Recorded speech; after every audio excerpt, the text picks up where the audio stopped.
Hola a todos, bienvenidos sean a este curso sobre el Evangelio de nuestro Señor Jesucristo según San Juan. Vamos a iniciar con una oración. En el nombre del Padre, del Hijo y del Espíritu Santo. Amén. Ven Espíritu Santo y llena los corazones de tus fieles, y enciende en ellos el fuego de tu amor. Envía, Señor, tu Santo Espíritu, y se renovará la faz de la tierra. ¿Quién es Juan? Creo que la mejor manera de comenzar un estudio sobre el Evangelio de San Juan es conociendo un poco más acerca de la persona y del apóstol San Juan. Para ello nos apoyaremos en algunas confesiones que hacen los evangelios sobre él. Partimos pues de la pregunta, ¿quién es Juan? Hijo de Zebedeo. Juan es hijo de Zebedeo. Esto lo podemos constatar en el siguiente texto del Evangelio de San Marcos 1:20. Dice así: Al instante los llamó, y ellos, dejando a su padre Zebedeo en la barca con los jornaleros, se fueron tras él. Palabra de Dios. Los hijos de Zebedeo dejan a su padre para seguir los pasos de Jesús y convertirse en pescadores de hombres, como lo dice en Marcos 1:17. Al parecer el padre y ambos hijos eran pescadores, probablemente de la localidad de Cafarnaúm. Hermano de Santiago el Mayor. El hermano de Juan que deja a su padre es Santiago, como dice en Mateo 10:2. Los nombres de los 12 apóstoles son estos: primero Simón, llamado Pedro, y su hermano Andrés; Santiago el de Zebedeo y su hermano Juan. Palabra de Dios. A este Santiago se le llamará algunas veces Santiago el Mayor, pues recordemos que había otro Santiago entre los apóstoles. Como hermanos, Santiago y Juan tenían muchas características de personalidad en común, que la Sagrada Escritura nos permite ver. Como dato curioso, entre estos dos hermanos, Santiago el mayor es el primero en morir entre los apóstoles, y por el contrario, Juan es el último. Hijos del trueno. No solamente son los hijos de don Zebedeo, sino que Jesús mismo los llama Boanerges, que significa los hijos del trueno.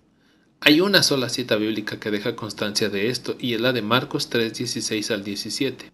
Dice lo siguiente: Instituyó a los 12 y puso a Simón el nombre de Pedro, a Santiago el de Zebedeo y a Juan, el hermano de Santiago, a quienes puso por nombre Boanerges, es decir, hijos del trueno. Palabra de Dios. Alguna vez escuché al cantante Martín Valverde comentando esta cita bíblica, y él decía, en tono de broma, claro está, que el cambio de nombre era a causa de que tenían una voz muy potente, como los truenos. En lugar de hablar, gritaban. Temperamento explosivo. Los evangelios no dan el motivo exacto de este nombre. Es más probable que se debiera a un temperamento explosivo, como de trueno, el cual se deja ver en aquella ocasión cuando los dos hermanos piden permiso a Jesús para acabar con una población de Samaria, donde no les dieron posada. Esto lo encontramos en Lucas 9:54, donde dice así: Al verlo sus discípulos Santiago y Juan dijeron: Señor, ¿quieres que digamos que baje fuego del cielo y los consuma? Palabra de Dios. Básicamente querían repetir lo sucedido en Sodoma y Gomorra, donde los dos ángeles del Señor fueron acosados por el pueblo para abusar de ellos. Esto lo encontramos escrito en el libro del Éxodo capítulo 19, por si alguien lo quiere ver. Jesús los reprendió. Es muy claro que la gravedad de la situación no se puede comparar, y por supuesto Jesús no se los iba a permitir. La falta de los samaritanos no correspondía en nada a las faltas en Sodoma y Gomorra, y en consecuencia tampoco el castigo que los hijos del trueno pretendían, en su rabia, imponer a aquella población. El pasaje termina en el versículo 55 y dice que Jesús se volvió a ellos y los reprendió. La ambición de los hermanos. Otra de las características que tenían en común estos hermanos era la ambición, lo cual tampoco es algo que imaginemos de San Juan, el místico o el contemplativo, como algunos lo llaman, y con justa razón. Si bien San Lucas nos revela que Juan tenía un mal carácter, ahora son Marcos y Mateo los que descubren que también era ambicioso. Buscaba el poder y los primeros lugares, al igual que su hermano, y quizás hasta su propia madre, como veremos a continuación. Leamos pues Marcos 10 del 35 al 37. Dice así: Se acercan a él Santiago y Juan, los hijos de Zebedeo, y le dicen: Maestro, queremos que nos concedas lo que te pidamos. Él les dijo: ¿Qué quieren que les conceda?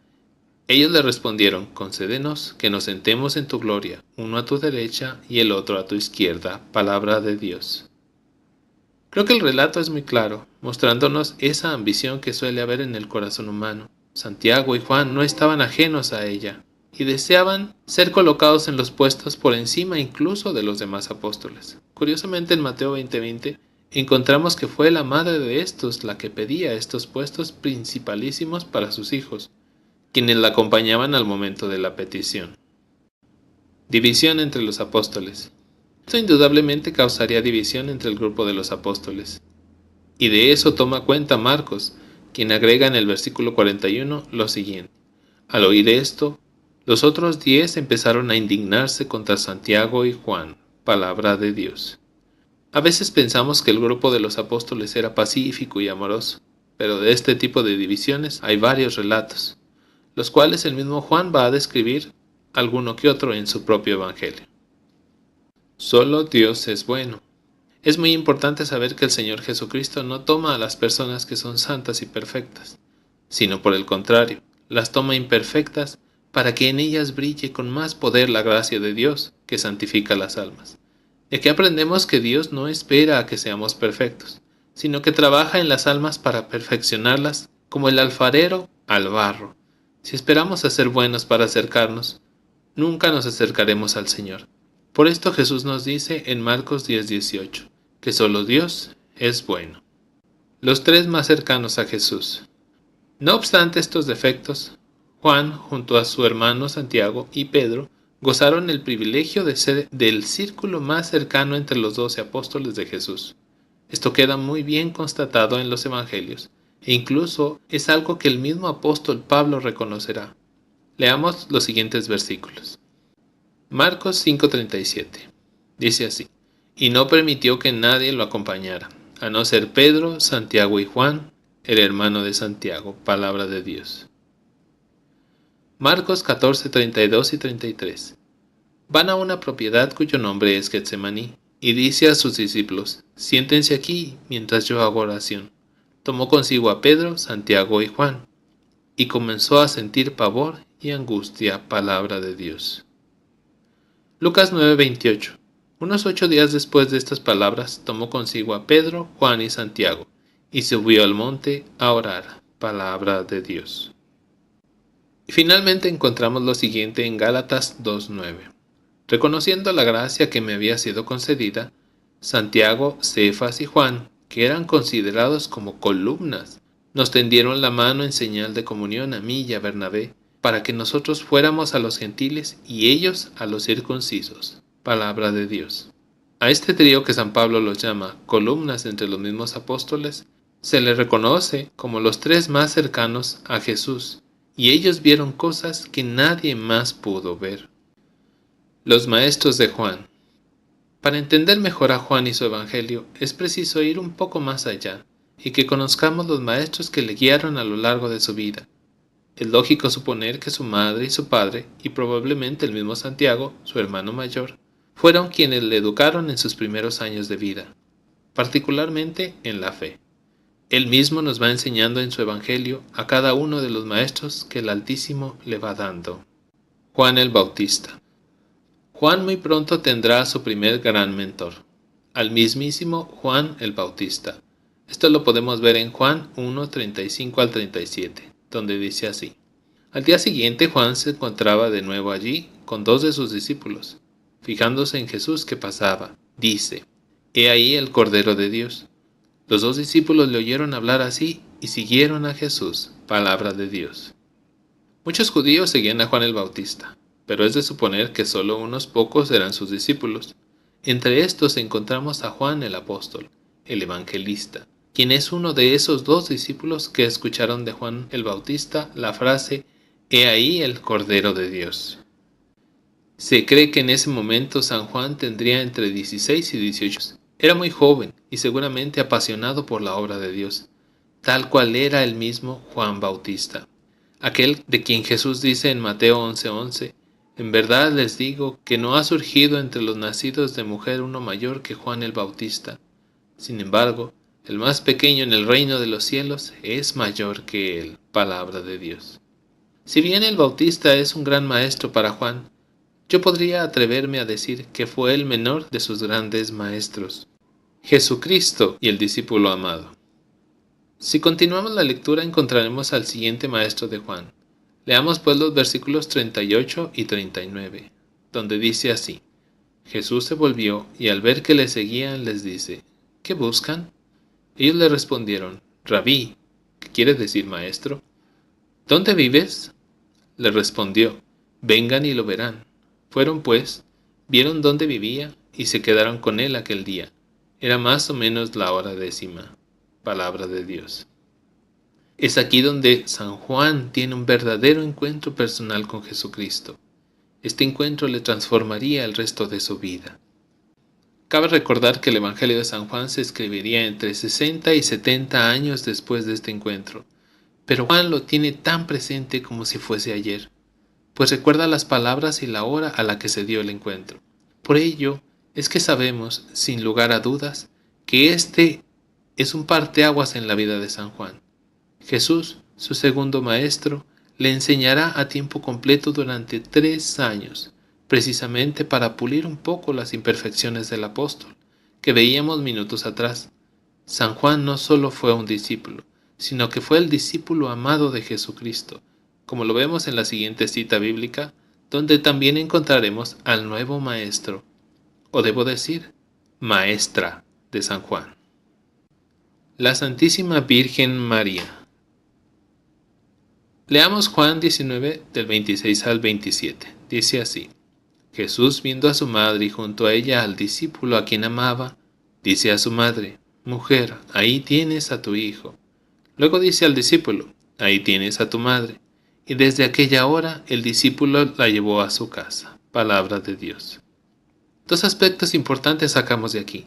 El primero es que no aparece el nombre de Juan, sino que se le menciona como el discípulo amado de Jesucristo.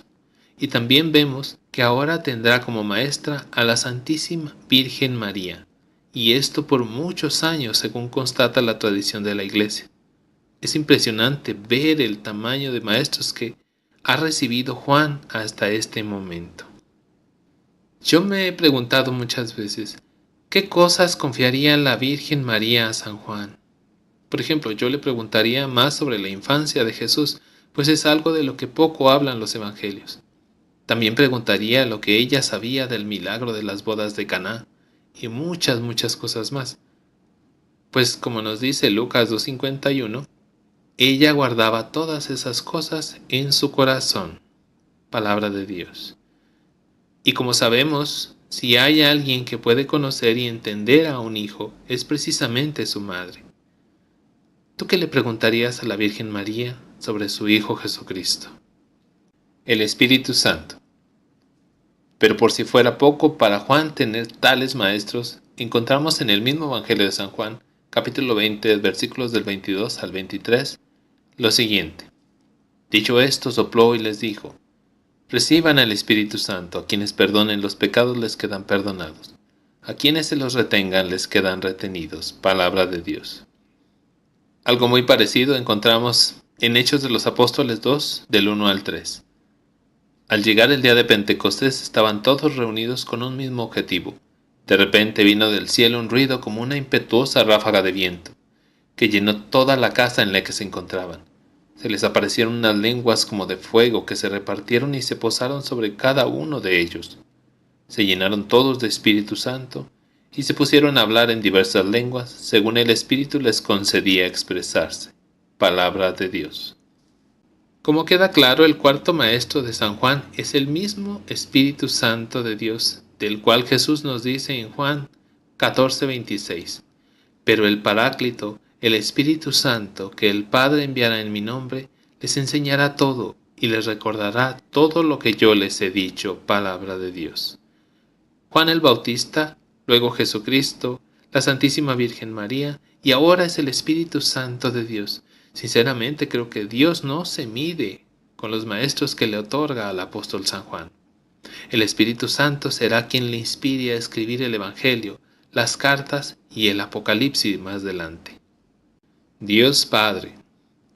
Seguramente habrá quien no lo crea, pero eso no fue todo. Hay algo todavía más grande que recibe el apóstol Juan de parte de Dios, y eso lo encontramos en Apocalipsis 4 del 1 al 3. Dice así: Después tuve una visión. He aquí que una puerta estaba abierta en el cielo, y aquella voz que había oído antes, como voz de trompeta que hablara conmigo, me decía: Sube acá que te voy a enseñar lo que ha de suceder después. Al instante caí en éxtasis. Vi que un trono estaba levantado en el cielo y uno sentado en el trono. Palabra de Dios. El apóstol San Juan, estando aún vivo, aunque ya anciano y en los últimos años de su vida, puede ver al mismísimo Dios en el cielo, sentado en su trono, escucharlo y aprender de él. Sinceramente ya no sé qué más decir de los dones que Dios le otorga a este apóstol. Ese del que decíamos que tenía un mal temperamento, que buscaba las primeras posiciones, que deseaba la destrucción de una población porque lo despreciaron, que provocaba divisiones. Ahora, ya anciano, lo podemos ver como el hombre contemplativo que escribió el evangelio más místico de los evangelios, el más hermoso, el más lleno de sabiduría, el evangelio del discípulo amado y del amor. Juan recibe mucho y da mucho. Porque San Juan recibe mucho es que puede dar mucho. Es la misma gracia de Dios que actúa en el corazón del apóstol, y por eso mismo San Juan nos ha brindado una serie de escritos que se conservan en la Sagrada Biblia. Estos son el Evangelio de nuestro Señor Jesucristo según San Juan, la primera, segunda y tercera carta del apóstol San Juan, y el libro del Apocalipsis. Juan es obra de la gracia de Dios. Abundante es el fruto que da este apóstol, que se va dejando transformar por Dios, por la gracia de Dios. Como dice San Pablo en 1 Corintios 15:10, mas por la gracia de Dios soy lo que soy. Y la gracia de Dios no ha de ser, y la gracia de Dios no ha sido estéril en mí. Antes bien, he trabajado más que todos ellos, pero no yo, sino la gracia de Dios conmigo. Palabra de Dios. Esto mismo que le sucedió al apóstol Pablo es lo que le sucede al apóstol Juan, pero no solo a ellos, sino a todos aquellos que, como dice el Salmo 51, verso 19, se acercan a Dios con un corazón contrito y humillado. Te invito a que me acompañes en este pequeño curso del Evangelio de nuestro Señor Jesucristo según San Juan, en el que espero podamos aprender mucho de la experiencia del apóstol y convertirnos, al igual que él, en el discípulo amado de Jesucristo. Es hermoso ver que no obstante sus defectos, pecados y limitaciones, Juan se concentró en la grandeza del Señor, para quien nada es imposible. Pidamos pues al Espíritu Santo de Dios, que con este curso nos llene con su gracia y nos transforme, como lo hizo con el apóstol Juan. San Juan Apóstol, ruega por nosotros. En el nombre del Padre, del Hijo y del Espíritu Santo. Amén. Mi nombre es Francisco Delgado y quiero pedirte que si te gustó este video, me apoyes y nos recomiendes con tus amigos y familiares. Por favor, no olvides suscribirte para que recibas también los siguientes capítulos de este curso de Biblia del Evangelio de nuestro Señor Jesucristo según San Juan. Con el permiso de Dios y con la intercesión de María Santísima, nos vemos en el siguiente. Creo que la mejor manera de comenzar un estudio sobre el Evangelio de San Juan es conociendo un poco más acerca de la persona y del apóstol San Juan. Para ello nos apoyaremos en algunas confesiones que hacen los evangelios sobre él. Partimos pues de la pregunta: ¿quién es Juan? Hijo de Zebedeo. Juan es hijo de Zebedeo. Esto lo podemos constatar en el siguiente texto del Evangelio de San Marcos 1:20. Dice así: Al instante los llamó, y ellos, dejando a su padre Zebedeo en la barca con los jornaleros, se fueron tras él. Palabra de Dios. Los hijos de Zebedeo dejan a su padre para seguir los pasos de Jesús y convertirse en pescadores de hombres, como lo dice en Marcos 1:17. Al parecer el padre, a este Santiago se le llamará algunas veces Santiago el Mayor, pues recordemos que había otro Santiago entre los apóstoles. Como hermanos, Santiago y Juan tenían muchas características de personalidad en común, que la Sagrada Escritura nos permite ver. Como dato curioso, entre estos dos hermanos, Santiago el Mayor es el primero en morir entre los apóstoles y por Hola a todos, bienvenidos sean a este curso sobre el Evangelio de nuestro Señor Jesucristo según San Juan. Vamos a iniciar con una oración. En el nombre del Padre, del Hijo y del Espíritu Santo. Amén. Ven Espíritu Santo y llena los corazones de tus fieles, y enciende en ellos el fuego de tu amor. Envía, Señor, tu Santo Espíritu, y se renovará la faz de la tierra. ¿Quién es Juan? Ambos hijos eran pescadores, probablemente de la localidad de Cafarnaúm. Hermano de Santiago el Mayor. El hermano de Juan que deja a su padre es Santiago, como dice en Mateo 10:2. Los nombres de los 12 apóstoles son estos: primero Simón, llamado Pedro, y su hermano Andrés; Santiago el de Zebedeo y su hermano Juan, palabra de Dios;